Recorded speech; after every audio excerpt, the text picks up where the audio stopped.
Well, ShaleNET 1 was really an interesting experiment that's turned out to be a great model that we hope to replicate. I mean, we identified 6 occupations, so-called roustabout occupations, people that work on drill sites in the Marcellus Shale, where there was high demand and low supply of local workers. And so the conference facilitated a collaborative effort amongst multiple colleges and multiple states to develop a standard curriculum which has gone on to train and place over 1,000 people in jobs, including a large number of returning veterans. So it's been a great success, and we thank the federal government for the $5 million they gave us to get that all done. But it's worked so well that the federal government has given us an additional $15 million for ShaleNET US, which will allow us to expand this into some additional occupations in the natural gas field.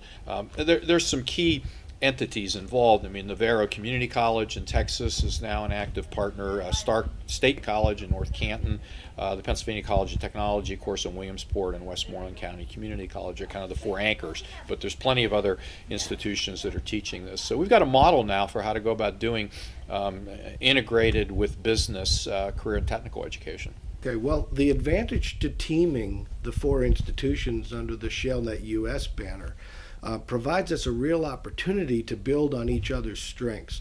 We have an opportunity to provide both workforce training and credit training at all 4 institutions that are launching this new consortium called ShaleNET US. I think that the time is due for this type of a program. It has been talked about within industry by many groups for a long time. If industry is really interested in being able to reduce this efficiency point, this getting a person to productive time quickly, it's one that we do have to finally take hold of and create. We did something that was kind of out of the box and made a significant difference in the success that we've had with ShaleNET, and that was inviting economic development. That was the piece that was missing. From the federal government's perspective, it's a great investment.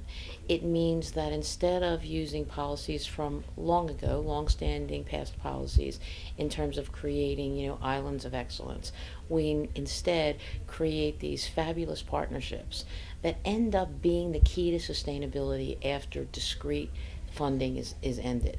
These partnerships tend to not only work together to look for additional funding, but they work together on employer partnerships. Businesses don't have geographic boundaries. Businesses that do business in Texas want to move and do business in Pennsylvania and Ohio and West Virginia, and businesses that do business in Brazil want to come into the United States. A sharing of best practices between the colleges is ongoing, and that's part of what is the strength and the backbone of ShaleNET. The partnership, I think, has worked very well for the Commonwealth, for the federal government, for industry, and for education. Doesn't come any better than that.